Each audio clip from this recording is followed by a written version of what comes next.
Alright, we're up here on the ladder. This is where, when you have electrical service, you have two major components to that, a physical component and an electrical component. So this is called the house knob. This is the hook, used to be, this is the style, that would have a cable that ran over to the transformer on the telephone pole. So the cable is physically doing the traveling the distance, and then the cable bears the electric cable or electricity wires. They're heavy wire here, and then that connection is made out in space here where they're rigid enough to keep from touching one another. And then from there we jump into, your different conductors jump into a like a Romex, like a sheathing together with the ground, and it goes down to the meter.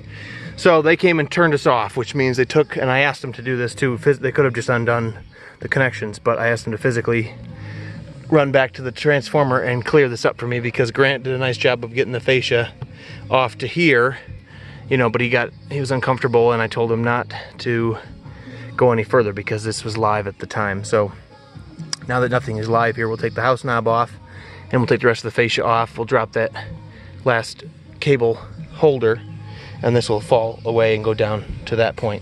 And then we've cut the panel off and taken it away inside, so then the meter will just get unscrewed from the wall, and we'll screw them in somewhere down here. We'll probably attach this over here, mirror image, with one, and then we'll know, maybe another one there, and then we'll know how much, if we just leave this assembled, where we could place the meter. It may work, and I may love the meter locations that are available, and if I don't, I'll just attach it, unattach it, put the meter where I want, and we'll have to get new wires here. But I wanted to mention while I was up here, super no-no, I don't know what the person who installed these windows, the lower windows are this way as well. This here is like, absolutely not, never, no way.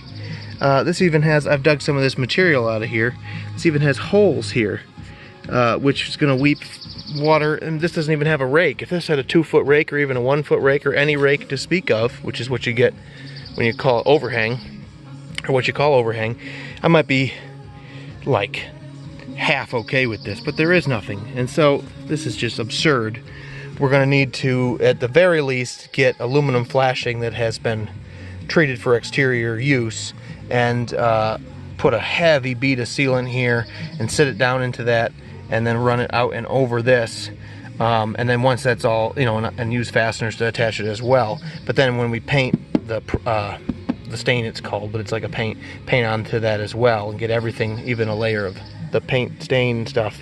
Really, it would be underneath the sheathing, so that water ran down and onto that and ran off, and it's still a layer with in theory, a gap behind it, but we'll do what we can to seal that.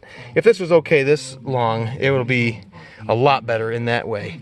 If this sheathing ran long and went down in here and stood in this crap, that not only can water get in here when you get material in here and that stays humid, and if this were down in there sitting in that humidity in the water, then this would have started to rot all along the bottom edge. So it's almost like somebody planned on doing a shitty job and just counting on it getting away with it. And once again, this is a cabin, so this double siding and sheathing, none of these openings has 0 energy value, and etc. So this is a seasonal residence, but this is just abhorrent. I can't even explain. So we're busy up here at the ridge today, and we'll do a more thorough walkthrough of progress, but I wanted to mention that. That'll all, of course, that's providing I make it back down without falling to my death. Okay, catch you later.